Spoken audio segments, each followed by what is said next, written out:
আসসালামু আলাইকুম সম্মানিত ভিউয়ার্স এবং আমার প্রিয় প্রশিক্ষণার্থীগণ, আজকে আমরা যে ব্যান্ডেজটা নিয়ে কথা বলবো সেটা হচ্ছে ক্রেপ ব্যান্ডেজ বা এলাস্টিক ব্যান্ডেজ। ক্রেপ ব্যান্ডেজ বা এলাস্টিক ব্যান্ডেজ, এই ব্যান্ডেজটা সাধারণত আমরা কখন, কোথায়, কেন ব্যবহার করি? আমরা বিশেষ করে আমাদের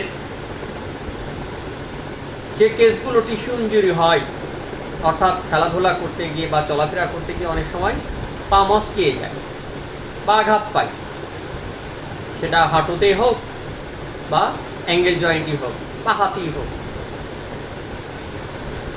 জায়গাটা যখন দেখি যে সোয়েলিং হয়েছে বা ফুলে গেছে বা ফুলে যাচ্ছে, তখন এই এলাস্টিক ব্যান্ডেজ বা ক্রেপ ব্যান্ডেজ দিয়ে আমরা ওই জায়গাটাকে প্রেশার ক্রিয়েট করি। যখন প্রেশার ক্রিয়েট করি তখন রক্তের নালীগুলো কি হয়? সংকুচন হয়। সংকুচন হলে ওইখান থেকে যে জলীয় অংশ নিঃসরণ হবে সেটা পারে না, আস্তে আস্তে জায়গাটা কি হয়ে আসে?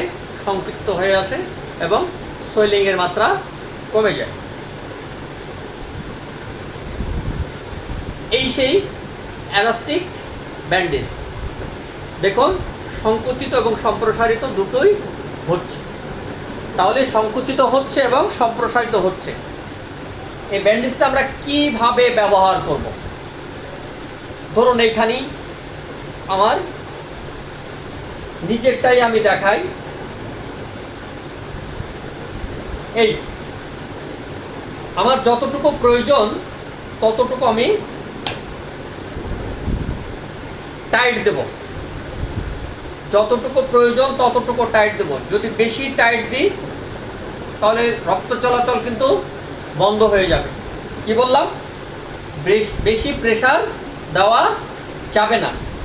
বেশি প্রেসার দিলে রক্ত চলাচল বন্ধ হয়ে যাবে। তাহলে সিস্টেমটা হবে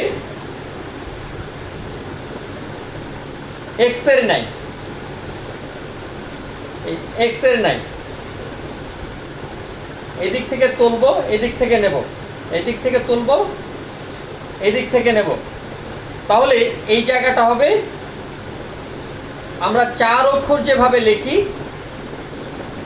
বাংলায় 4 যেভাবে লিখি, সেম এইভাবে উঠাতে হবে। ওঠানোর পরে আমরা এখানে ক্লিপ আছে, ক্লিপ দিয়ে একটা আটকে দেব। ক্লিপ দিয়ে যখন আটকে দেব, বাস এটা থেকে গেল। তাহলে কথা হচ্ছে, স্যার এটা ভিজাবো না? না, এটা ভিজাবেন না। তাহলে স্যার গোসলের সময় কি? গোসলের সময় এবং শোয়ার সময়, দুটো সময় আপনি খুলে ফেলবেন। কখন বললাম? গোসলের সময় এবং শোয়ার সময় খুলে ফেলবেন। আর যখনই হাঁটাচলা করবেন তখনই এই ক্রেপ ব্যান্ডেজটা ব্যবহার করবেন। ঠিক আছে? তাহলে ব্যান্ডেজের নাম কি? Crepe bandage. কখন ব্যবহার করি?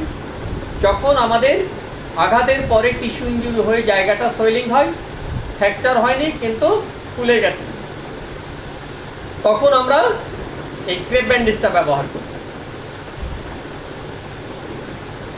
ঠিক আছে? তাহলে এই ক্রেপ ব্যান্ডেজের সুবিধা কি?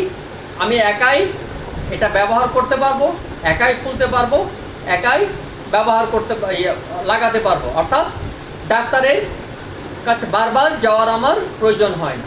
এখন কথা হচ্ছে যে ক্রেপ ব্যান্ডেজ এবং অ্যাংলেট এর ভিতরে পার্থক্য কী? পার্থক্য হতে অ্যাংলেটের একটা নির্দিষ্ট মাত্রা আছে, আপনি ইচ্ছে মতো ওকে টাইট দিতে পারবেন না। ওর যতটুকু ক্ষমতা এলাস্টিকের, ওখানেও এলাস্টিক আছে, ওর যতটুকু পরিধি ততটুকু টাইট হবে। আর এখানে আপনি যতটুকু মনে করবেন ততটুকু টাইট দিতে পারবেন। এই হচ্ছে অ্যাংলেট এবং ক্রেপ ব্যান্ডেজের মধ্যে পার্থক্য। তবে ক্রেপ ব্যান্ডেজ সব জায়গায় ব্যবহার করা যায়, অ্যাংলেটটা সব জায়গায় ব্যবহার করা যায় না। তাহলে আমরা এলাস্টিক ব্যান্ডেজ বা ক্রেপ ব্যান্ডেজ সম্বন্ধে আজকে জানলাম। আবার দেখা হবে আসলামউদ্দিন ফার্স্ট এইডার চ্যানেলের পক্ষ থেকে। আপনাদের সকলকেই সাধুবাদ। আসসালামু আলাইকুম রহমতুল্লাহি বারকাতুহু।